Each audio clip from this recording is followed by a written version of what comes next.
Fala, gente, estamos começando mais um compacto transmitido aqui pelos canais de comunicação da Lagoinha de Orlando e também pela Rede Super de televisão. Um prazer tão grande estarmos juntos para adorarmos o nome do Senhor, e eu tenho certeza que Ele tem grandes coisas para fazer na minha vida e na sua vida. E aquele pedido de sempre, já para o início do nosso tempo, que você diga para a gente de onde você está acompanhando o compacto, escreva o seu nome, o seu pedido de oração. O pastor Samuca está aqui comigo, e a gente estava falando, não apenas, é claro, escreva o seu pedido de oração, mas você também pode compartilhar o seu testemunho. Às vezes a gente encontra com o pessoal aqui nos bastidores da igreja, os nossos irmãos que frequentam aqui, e eles falam: olha, Zulato, eu assisto o compacto toda semana, Jesus está fazendo tanta coisa na minha vida. Mas nós também queremos ouvir você, trazer o seu testemunho para cá. Então aproveita e escreve para a gente, não apenas aquilo que você precisa, mas também aquilo que Deus já fez na sua vida através do compacto, ok? Não esquece também de compartilhar esse link. Pega ele e manda para quantas pessoas você quiser, não é, pastor Samuca? Para quantas pessoas você quiser. Para todo mundo. E vamos juntos adorar o nome do Senhor, amém? Levanta as suas mãos, se você quiser feche os seus olhos. Não deixa de comentar, de sinalizar que você está junto com a gente. E vamos para cima, exaltar o nome de Jesus. Lutamos com armas de fé, e nada irá resistir enquanto adoramos.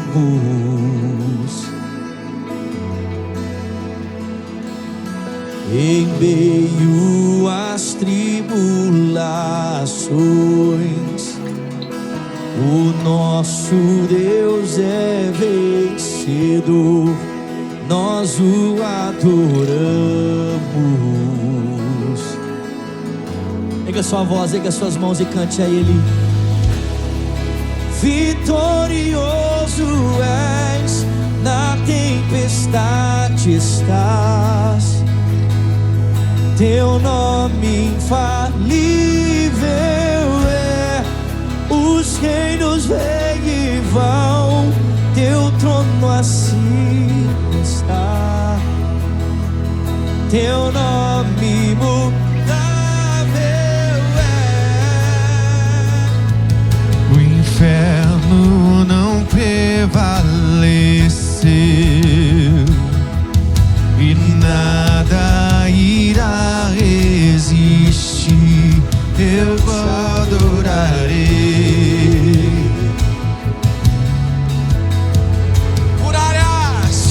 Muralhas vão estremecer, cadeias irão se romper enquanto adoramos.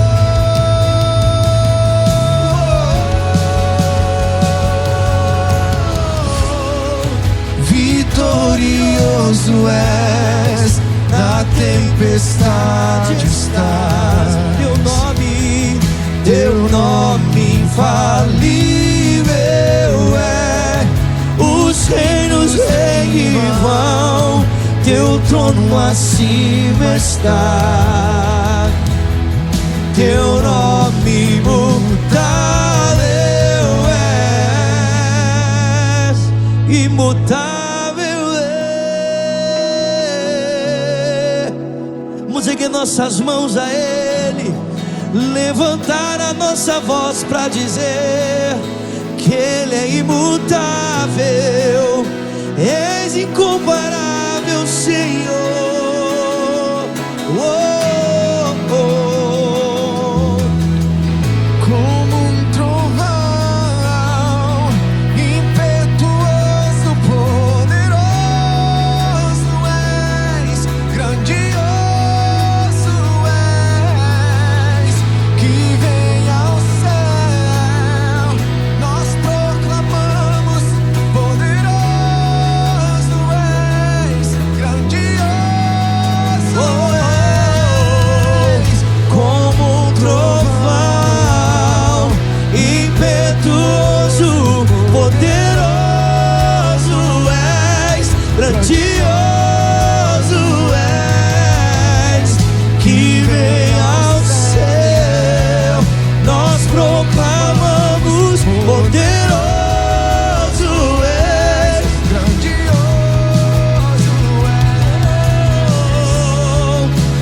vitorioso és, na tempestade estás. Teu nome infalível é. Os reinos em vão, teu trono acima está. Teu nome imutável, como um trovão, impetuoso, poderoso és, grandioso és, que vem ao céu. Nós proclamamos, poderoso és, grandioso.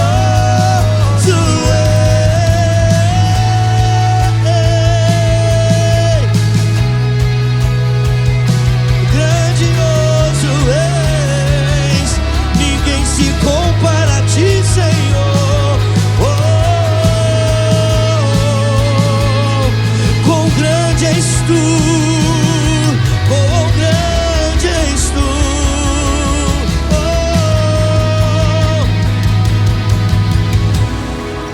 Vitorioso és, na tempestade estás.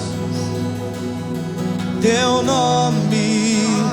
Vamos levantar as nossas vozes a Ele e dizer: os reinos vêm e vão, teu trono assim está. Cante. E que se abram os céus, o teu reino vem, nossa fé está no nosso Deus. Que se abram os céus, o teu reino vem, nossa fé está no nosso Deus. Que se abram os céus, o teu reino vem, nossa fé está no nosso Deus. Que se abram os céus, o teu reino vem. Pega sua mão e diga: nossa fé está no nosso Deus. Que os céus fechados se abram, teu reino venha mover. A nossa fé e esperança estão em Deus, grande Deus. Que os céus fechados se abram, teu reino venha mover. A nossa fé e esperança estão em Deus.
nossa confiança não está na força humana, na força bruta. A tua palavra diz: uns confiam em carros e outros confiam em cavalos. Uns confiam na sua habilidade, na fé dos seus recursos, da capacidade dos seus bens, mas nós fazemos menção do nome poderoso do Senhor. Tua palavra diz que eles se levantam e caem, mas nós permanecemos de pé, porque estamos firmados no Senhor. Estamos firmados no Senhor, e ainda que a terra trema, ainda que os montes se transportem para o meio dos mares, ainda que rujam as águas e os montes venham estremecer, a tua palavra diz: há um rio cujas correntes alegram a cidade de Deus, o santuário, a morada do Altíssimo. A palavra diz que o Senhor está no meio dela, ela não será abalada. O Senhor vem ao auxílio dela desde o romper da manhã. Os reinos se abalam, as nações se agitam. A Bíblia diz que o Senhor ergue a sua voz e a terra se cala diante do Senhor, e o Senhor nos diz: aquietai-vos, aquietai-vos e sabei que eu sou Deus.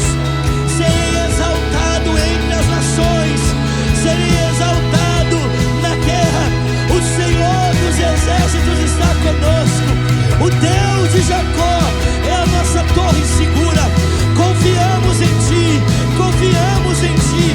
Em Teu nome exércitos são desbaratados. Em Teu nome o inimigo é posto em fuga. Em Teu nome famílias são reconciliadas. Em Teu nome cativeiros são abertos. Em Teu nome prisões são desfeitas. Em Teu nome o pecado é vencido. Em Teu nome enfermidades são curadas.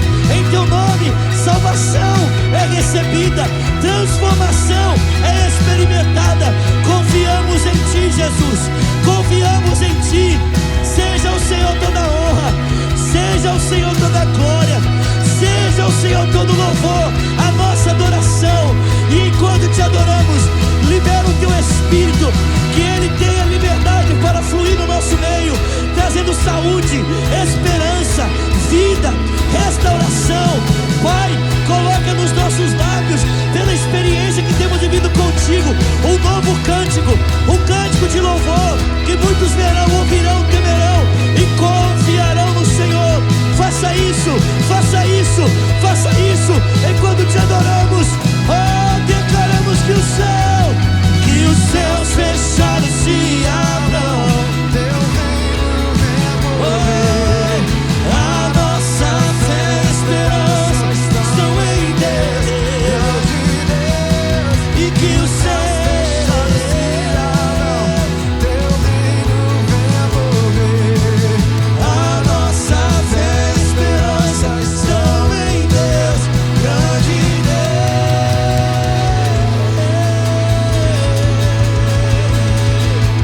Você pode exaltar o nome do Senhor nesse dia, digitando um glória a Deus, um aleluia. Aleluia, Te exaltamos, Jesus. Te exaltamos, Te exaltamos, Te exaltamos. Digita aí: eu estou no lugar certo, na hora certa, com as pessoas certas. Digita aí: quando esse compacto terminar, o meu cálice vai transbordar. Digita aí, aproveita. Digita aí o seu nome, de onde você está acompanhando, mas digita para nós: eu estou no lugar certo, na hora certa, com as pessoas certas. E quando esse compacto terminar, o meu cálice vai transbordar. Nós vamos continuar exaltando o nome de Jesus, devolvendo a Ele agora os nossos dízimos e as nossas ofertas. Eu quero levar você, antes de fazermos isso, a um tempo de reflexão, ali no Evangelho de Mateus, no capítulo de número 13. A Bíblia conta para nós a primeira multiplicação dos pães. A Bíblia diz que uma grande multidão havia se reunido para ouvir Jesus. Passaram o dia inteiro ouvindo o seu ensinamento. E a Bíblia diz que ao final do dia não havia ali vilarejo, vilarejo próximo, onde eles poderiam comprar comida, onde eles pudessem comprar comida. E Jesus, preocupado que eles voltassem para casa com fome, disse aos seus discípulos: olha, nós não podemos despedi-los e mandá-los embora com fome. Nós precisamos dar a eles algo para comer. A Bíblia diz que os discípulos ficaram numa situação constrangedora, porque eles não tinham a provisão necessária. E na verdade eles já tinham dito para Jesus: mestre, despede a multidão para que eles possam ir embora, arrumar alguma coisa para comer. Mas Jesus diz: não podemos mandá-los embora assim. Dai-lhes voz de comer. Os discípulos disseram: Jesus, nós não temos alimento suficiente e nem mesmo dinheiro para comprar alimento para toda essa multidão. São 5.000 homens, além de mulheres e crianças. Mas a Bíblia diz que no meio daquela multidão havia um menino que tinha 5 pães e 2 peixes. E sabe o que é interessante? É que quando aquele menino tomou o pouco que ele tinha e ele colocou nas mãos de Jesus, aquilo que ele depositou nas mãos de Jesus se tornou suficiente não apenas para alimentá-lo, mas também para alimentar uma multidão. Sabe, às vezes nós olhamos para aquilo que nós temos e parece tão pouco, mas quando esse pouco que nós temos, ele vai às mãos de Jesus, ele se torna suficiente não apenas para saciar a nossa necessidade, mas ele também se torna suficiente para saciar a necessidade de uma multidão. E eu não sei se você entende, mas é exatamente isso que nós estamos fazendo agora. De maneira literal e de forma também espiritual, nós estamos saciando a fome de muita gente. Eu não sei se você tem o hábito de acompanhar toda a nossa programação que acontece aqui no canal da Lagoinha de Orlando. Eu desafio você a fazer isso. Acompanhe a nossa programação, acompanhe a programação da Rede Super. Mas alguns domingos atrás nós vivemos uma experiência extraordinária em um dos nossos cultos aqui. Não que isso não tivesse acontecido antes, e não que isso já não aconteça nos bastidores, mas quando se torna visível, traz muito impacto para a nossa vida. Nós estávamos aqui no culto no domingo à noite, e de repente no meio daquela adoração, nosso pastor, o pastor André, sobe e ele fala: olha, Deus trouxe uma direção ao meu coração. Eu quero que todos vocês que estão aqui com alguma necessidade financeira, você que não consegue pagar o seu aluguel, de alguma forma você está sem provisão financeira, fica de pé, por favor. E muitas pessoas ficaram de pé aqui nesse auditório. E com certeza, eu tenho certeza absoluta, a maior parte delas ficou de pé, pensando que receberia uma oração. E não que se o pastor André tivesse feito só uma oração, teria sido errado. Mas naquele dia a direção que o Senhor trouxe para ele foi: olha, você que está de pé, corre aqui para frente, porque nós queremos pagar a sua conta. Nós vamos pagar a sua conta de luz, nós vamos pagar o seu aluguel, nós vamos pagar a sua prestação, nós vamos ajudar você financeiramente. Aquelas pessoas começaram a chorar aqui na frente. A igreja foi tomada de um quebrantamento tão maravilhoso. Por quê, irmãos? Porque a nossa missão aqui é, através das mãos de Jesus, alimentarmos a sede de uma multidão, alimentarmos a fome de uma multidão, de maneira literal e de forma espiritual. Eu não sei se você entende isso, mas cara, nós, através desse culto tão simples, 40 minutos, gente, nós levamos transformação de vida eterna para muitas pessoas. O que as pessoas conhecem aqui no Compacto não apenas gera uma mudança momentânea, mas conecta elas com uma mudança eterna, uma transformação de vida para sempre. E tudo isso só é possível porque você tem pego os seus 5 pães e os seus 2 peixes, que poderiam servir tão somente para te alimentar, mas você tem escolhido ser bênção, não apenas para você, mas também para alimentar a fome e a sede de uma multidão. Eu desafio você nessa hora a fazer o seu melhor, a colocar os seus pães, os seus peixes nas mãos de Jesus, para que Ele, ao tomar isso, Ele dê graças, e Ele reparta, Ele multiplique, e você tenha provisão abundante para você, e também para alcançar a vida de outras pessoas. Na sua tela vai aparecer as maneiras de contribuição: Zelle, Cash App, PayPal, Pix. Quem está no Brasil usa o Pix, quem está na América usa o Cash App, o Zelle. Quem está numa outra nação pode usar o PayPal. Gente, faça a sua parte, faça o seu melhor. Se você é um membro de Lagoinha Online, seja fiel. Fala aqui, ó. Seja fiel na entrega dos seus dízimos, seja fiel na entrega das suas ofertas. Não seja apenas um participante, né? Alguém que só assiste. Não, faça parte, tome parte, seja membro, participe, compartilhe do favor, mas também compartilhe da responsabilidade, ok? Nós vamos adorar o Senhor e daqui a pouco eu volto para trazer uma palavra ao seu coração. Não sai daí, o compacto está fluindo, aleluia.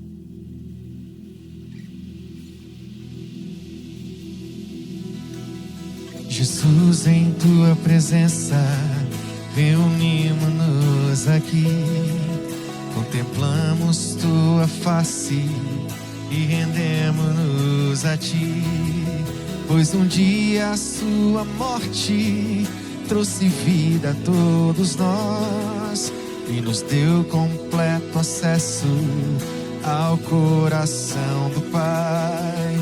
O véu que separava já não separa mais. A luz que outrora apagada agora brilha e cada dia brilha mais.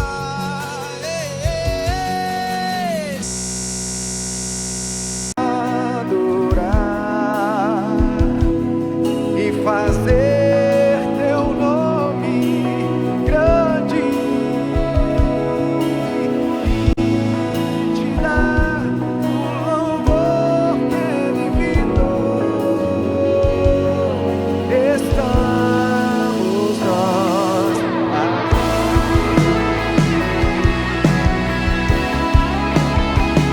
reunidos em teu nome, Senhor.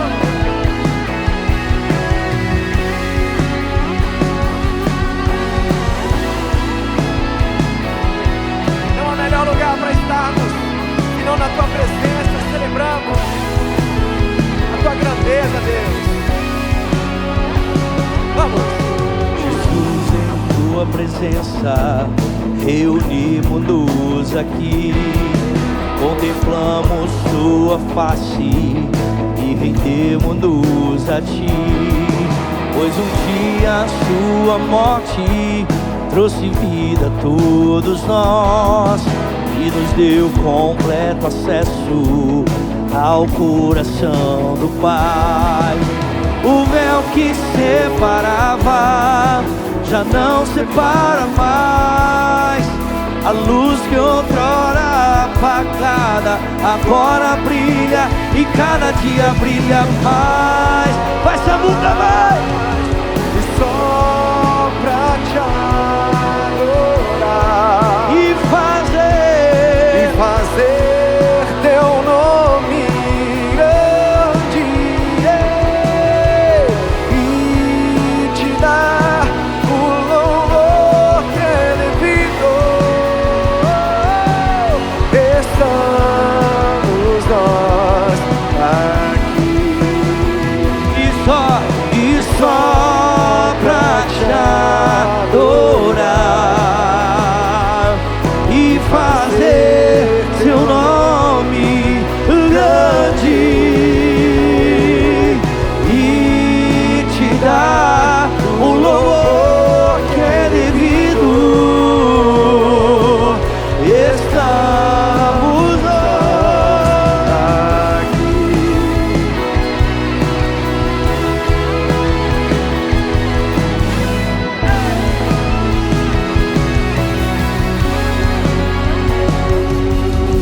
O véu que separava já não separa mais.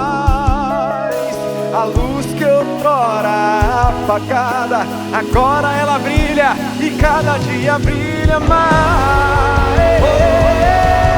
E só pra te adorar e fazer seu nome grande e te dar o louvor que é devido. Estamos nós aqui.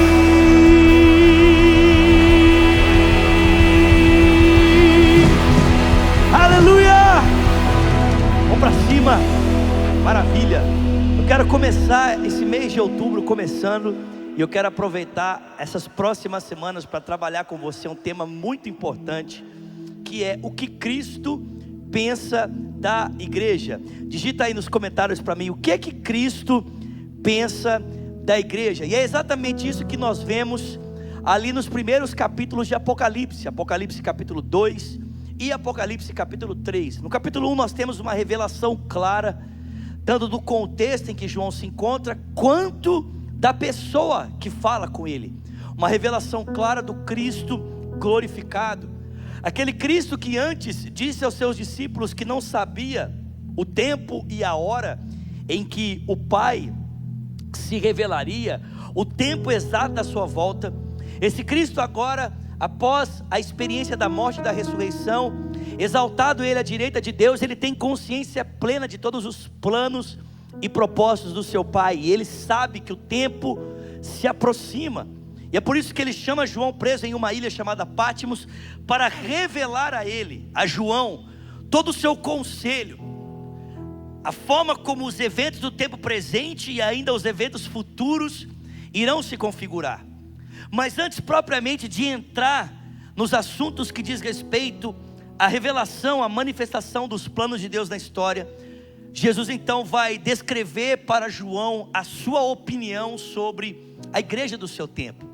E é interessante porque não existia no tempo de João apenas 7 igrejas, existiam muitas outras.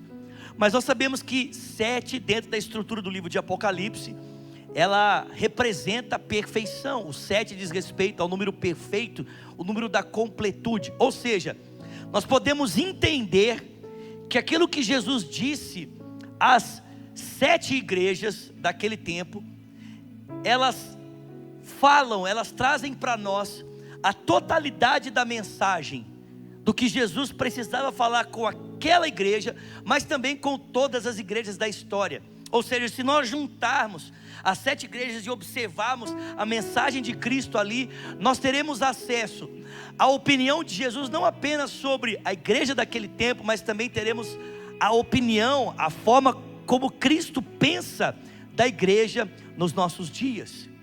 E eu não vou aqui fazer uma exposição detalhada de todas as 7 cartas ali do Apocalipse, mas eu quero tomar aqui, dentro das cartas, 2 realidades com você. Hoje eu quero falar sobre a igreja de Éfeso e a igreja de Esmirna. E eu quero, dentro da estrutura da igreja de Éfeso e dentro da estrutura da igreja de Esmirna, apresentar para você as promessas que Jesus faz às igrejas e quais os desafios que a igreja precisava vencer para que pudesse ter acesso a essas promessas. Ou seja, quando Jesus fala com a igreja, o que ele pensa da igreja, ele propõe a ela um caminho. Olha, há uma promessa de deleite, há uma promessa de descanso, há uma promessa de vitória, há uma promessa de comer da árvore da vida. E nós vamos ver aqui todas as promessas que Cristo faz, que basicamente todas elas apontam para uma conexão ainda mais profunda com Jesus, um relacionamento ainda mais íntimo. Essas promessas apontam para uma dinâmica de relacionamento ainda mais intenso, mais profundo com Jesus. Mas para que isso aconteça, essas pessoas, as igrejas aqui apresentadas, precisam vencer os desafios que estão as impedindo de mergulharem ainda mais fundo na relação com Ele. Porque toda a opinião de Jesus a meu respeito e a seu respeito vem dessa realidade, irmãos. Qual a realidade? O relacionamento com Ele. Cristo não tem uma opinião sobre nós de algo que alguém falou com Ele a nosso respeito. Cristo não tem uma opinião sobre a igreja a partir de algo que Ele leu a respeito dela. Cristo tem uma opinião clara sobre a igreja porque Ele é aquele que se relaciona com ela, e se relaciona com ela tão de perto. A Bíblia diz que Ele é aquele que caminha entre os 7 candelabros de ouro, e os 7 candelabros ali, João vai dizer para nós, na verdade o próprio Cristo vai dizer para nós, na carta que João escreve, esses 7 candelabros representam as igrejas. Ou seja, a relação com Cristo, a relação de Cristo com a igreja, ela é tão próxima, ela é tão íntima, que Ele consegue, a partir desse relacionamento, formar um diagnóstico claro a respeito de quem nós somos, do que nós precisamos vencer para alcançarmos um nível ainda mais profundo no nosso relacionamento com Ele. Esse ano, no dia 28 de junho, eu completei 6 anos de casado. Gente, voou. Quando eu olhei, né, você casa no primeiro ano, você fala assim, gente, meu Deus, eu vou ficar casado com essa pessoa o resto da minha vida, né? Mas depois você olha e fala assim, gente, já faz 6 anos que eu estou casado com a Virgínia. O tempo voa. Daqui a pouco eu vou piscar, vou ter 10 anos de casado. A minha filha, que nasceu ontem, dia 12, próximo, vai completar 1 ano de vida, né? Mas por que eu estou dizendo isso para você? Porque eu tenho uma sensação de que, à medida em que o tempo passa e os anos, né, de casado, eles vão se somando, parece que cada ano, dentro da estrutura do meu casamento, para nós subirmos de nível em alguma área, seja na nossa relação como casal, seja na nossa conversa, né, nessas dinâmicas que envolvem o casamento, parece que surge um desafio. E é tão interessante que parece que esse desafio sempre surge bem pertinho de nós completarmos um ano. E é interessante que à medida que eu e a Virgínia entendemos que aquilo é um desafio que está se propondo para a gente subir de nível no nosso relacionamento, e a gente se propõe a vencer isso junto, cara, o nosso casamento fica melhor ainda. É igual o vinho, né? Quanto mais envelhecido, mais saboroso ele se torna. Jesus entende que a relação com Ele é a mesma coisa. À medida que o tempo passa, desafios vão se colocando entre nós e a profundidade na vida com Cristo. E se nós vencemos os desafios, a experiência da relação com Jesus vai se tornar ainda mais profunda. Mas o contrário também é verdadeiro. A derrota para os desafios significa esfriamento, distanciamento, significa morrer na relação com Jesus. E preste atenção em algo muito importante aqui, antes de eu entrar propriamente em Éfeso e Esmirna. Na vida cristã, gente, não existe estagnar.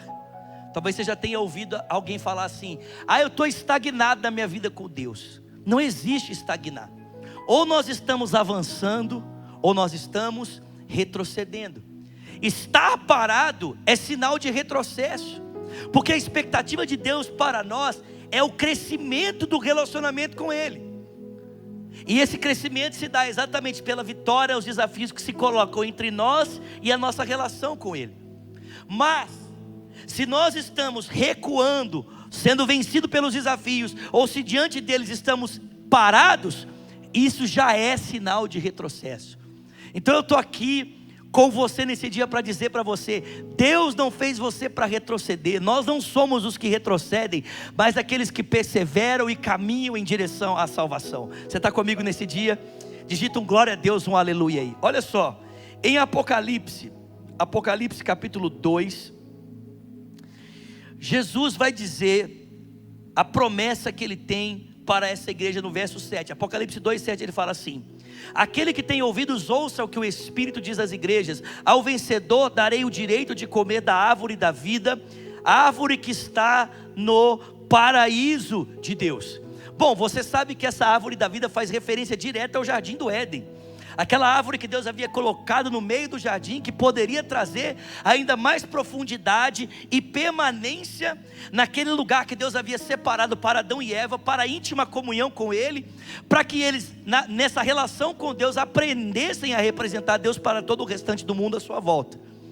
Jesus diz: há uma promessa: se você vencer, eu vou te dar de comer da árvore da vida, a árvore da qual Adão foi privado, a árvore que ficou ali separada, a árvore da qual Adão não pôde tomar. Essa árvore eu vou dar para você. Mas se nós queremos comer da árvore da vida, qual é o desafio que se coloca entre nós e o acesso à vida? Essa vida que é o próprio Cristo, essa árvore que representa na verdade o próprio Jesus. Jesus diz no versículo de número 4, Ele fala assim: tenho porém contra ti que você deixou o seu primeiro amor. Versículo 5 ele diz: lembra-se de onde você caiu, se arrependa e pratique as obras que você praticava no princípio. Se você não se arrepender, virei a você e vou tirar o seu candelabro do lugar dele. Qual é o desafio que a igreja precisa vencer para ter acesso a essa promessa de uma vida mais profunda, de uma vida ainda mais intensa, de uma vida ainda mais extraordinária?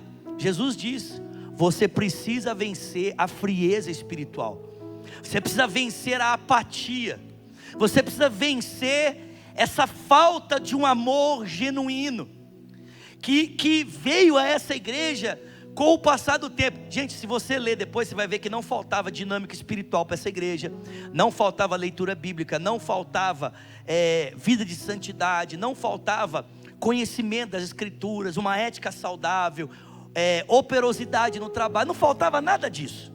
Essa igreja tinha tudo isso, mas mesmo tendo tudo, lhes faltava o mais importante, que era o amor genuíno. Jesus resume a vida cristã dizendo: ama ao Senhor o seu Deus e ama ao próximo como eu te ensinei a amar.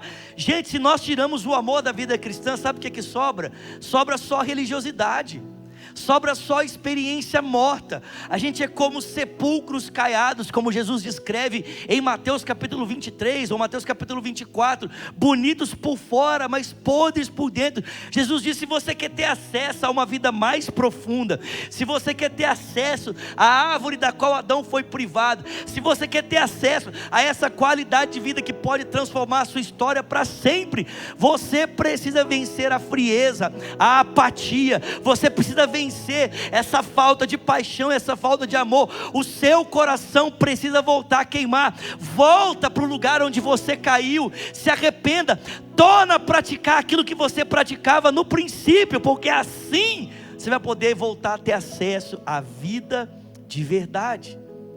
Esse é o primeiro conselho. E o segundo conselho daquilo que Cristo pensa da igreja está aqui no capítulo 2 ainda. No versículo de número 11, Jesus fala assim: aquele que tem ouvidos, ouça o que o Espírito diz às igrejas. O vencedor de modo algum sofrerá a segunda morte. Pastor Márcio Valadão tem uma frase que eu gosto muito. Ele fala assim: quem nasce uma vez, morre duas vezes. Quem nasce duas vezes, morre uma vez só. Vamos lá? Quem nasce uma vez, morre duas vezes. Quem nasce duas vezes, morre uma vez só. Por que eu digo isso? Quem nasce apenas de morte, de vida natural, apenas é gerado pelos seus pais, vai experimentar da morte natural, é claro, que é comum a todos os seres humanos como consequência do pecado, mas também vai experimentar uma outra morte, que é morte espiritual, que é separação de Deus. Ou seja, nasceu uma vez, você vai morrer espiritualmente, vai morrer naturalmente, e como consequência da morte espiritual e da morte natural, vai permanecer morto eternamente. Quem nasce uma vez, morre duas vezes, morre no corpo, morre no espírito, e permanece nesse estado de morte para sempre, morte eterna, eterna separação de Deus. E isso é o inferno, gente. O que é o inferno? O inferno não é o diabo cutucando você lá, te causando sofrimento, não. O inferno é viver eternamente separado de Deus. O inferno, a dor, o sofrimento do inferno não é causado por Satanás, é causado pela ira de Deus, pela separação eterna da bondade. É viver eternamente consciente de um Deus bom, que você nunca vai poder estar conectado com Ele. Como Jesus mostrou para nós na parábola do rico e do Lázaro. O sofrimento do Lázaro era pensar que havia uma bondade que ele havia desperdiçado, e agora estava naquele lugar de agonia. Jesus está dizendo: olha, se você vencer, você não vai passar pelo sofrimento da segunda morte. Ou seja, você vai ter uma experiência de vida. Perceba, assim como ele prometeu vida para Éfeso, ele está prometendo vida para Esmirna. Mas o que Esmirna precisa fazer para não experimentar o dano da segunda morte? O que Esmirna tem que fazer para não morrer eternamente, mas viver eternamente? O texto diz, versículo de número... A minha Bíblia andou aqui, eu perdi o versículo. Aqui, versículo de número 10. Vou ler o 9 e o 10. Fala assim: conheço as suas aflições e a sua pobreza, mas eu sei que você é rico. Conheço a blasfêmia dos que dizem ser judeus, mas não são. Eles são anti-sinagoga de Satanás. Não tenha medo do que você está prestes a sofrer. O diabo vai lançar alguns de vocês na prisão para prová-los. Vocês vão sofrer perseguição. Seja fiel até a morte, e te darei a coroa da vida. Qual é o desafio que se põe entre a vida prometida por Jesus e Esmirna? Qual é? O sofrimento.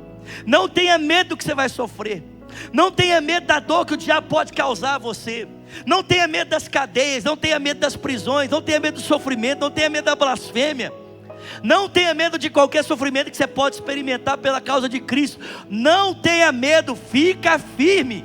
Jesus conta na parábola do semeador, daquele que sai a semear a boa semente, que existe um terreno que rapidamente perde o florescer da semente, que é aquele que a semente cai entre as pedras. A Bíblia diz que não tem profundidade, ele não entende, por isso perde a frutificação. E o outro que perde rapidamente a frutificação é aquele que a semente cai entre os espinhos. A Bíblia diz que o amor às riquezas, o engano das riquezas e a expectativa, de não sofrer, a dor e o sofrimento faz essa pessoa rapidamente a abandonar a palavra de Deus. O que é que pode nos privar da vida? O que é que pode, eu não sei você, mas eu quero viver demais, eu quero ter vida demais. Mas alguém que quer ter muita vida, digita aí para mim nos comentários: eu quero ter vida demais. Mas a vida verdadeira é essa, é conhecer a Jesus Cristo, é conhecer a Deus o Pai, e é conhecer Jesus Cristo, a quem Ele enviou. Essa é a vida verdadeira. Irmãos, a vida verdadeira está em mergulharmos na intimidade de Cristo Jesus, em mergulharmos mais no coração dEle. Mas para isso, em primeiro lugar, nós temos que vencer a apatia, temos que vencer a frieza espiritual, a mornidão espiritual, temos que vencer essa falta de zelo com a presença de Deus no que diz respeito ao nosso amor. E segundo, a gente não pode ter medo de sofrer por Jesus, não dá para ter medo, não dá para ter medo de dor, não dá para ter medo de cadeia, não dá para ter medo de levante espiritual, não dá para ter medo do que Satanás possa fazer. Irmão, nada pode nos separar do amor de Deus que está em Cristo Jesus, nem a morte, nem a nudez, nem o perigo, nem a espada, nem profundidade, nem altura, nem demônio, nem principado, nem potestade, nada pode separar eu e você do amor de Deus. Então fica firme, há uma vida mais excelente esperando por você, há uma vida mais profunda esperando por você. Não tenha medo do que eles possam fazer contra você. Maior é aquele que está em nós do que aquele que está no mundo. Maior é aquele que está conosco do que aquele que é contra nós. Fique firme, há uma vida maior esperando por você, há uma vida mais excelente esperando por você. Você pode erguer suas mãos esse dia compacto, pelo amor de Deus, e dizer: eu quero essa vida, eu quero essa vida. Vamos dizer: como um trovão cante, como um trovão, impetuoso, poderoso és, que vem ao céu, que vem ao céu, nós proclamamos. Diga: vitorioso, yeah! Vitorioso és. Vamos lá em cima, canta, pelo amor de Deus. O teu nome infalível é, os reinos vão, teu trono acima está, teu nome mutável, como um trovão, impetuoso, poderoso és, que vem ao céu, que vem ao céu, poderoso és. Com seus olhos fechados, olhe comigo dizendo: Jesus, dá-me a tua vida. Diga: eu quero vencer a frieza, eu quero vencer o medo, eu quero ser fiel até a morte, se necessário. Eu quero receber a coroa da vida.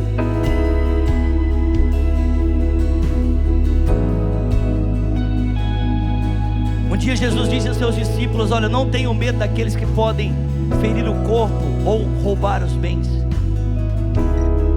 mas temam aquele que pode lançar a alma no inferno, onde há sofrimento e ranger de dentes. Ele estava falando do próprio Deus, a única pessoa que pode fazer isso. Diga: Jesus, ora comigo, fala: Jesus, eu te entrego a minha vida. Fala: eu quero vida de verdade. Ore também dizendo: Jesus, eu volto para o Senhor hoje. Eu venço a frieza, eu venço a falta de perseverança, e eu volto para o Senhor. Os instrumentos vão continuar tocando aqui, e eu peço a você que está tomando essa decisão por Jesus agora, que você digite para mim, hashtag eu decido por Jesus, hashtag eu decido por Jesus. Nós estamos ficando por aqui hoje no compacto, mas semana que vem, se Deus quiser, eu volto para nós continuarmos essa série, o que Jesus pensa da igreja, ok?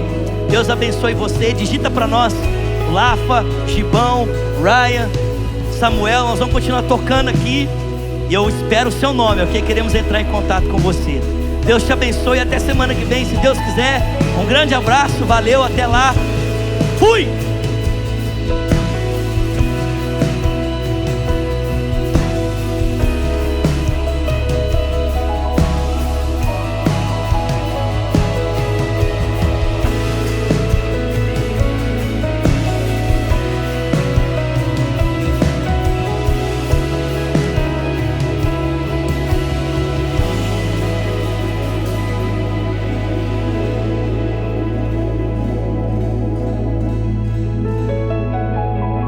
Obrigado por você estar ligado com a gente aqui, ouvindo essa palavra de Deus. Eu oro para que ela toque o seu coração. Te convido a curtir, deixar seu comentário, pedido de oração.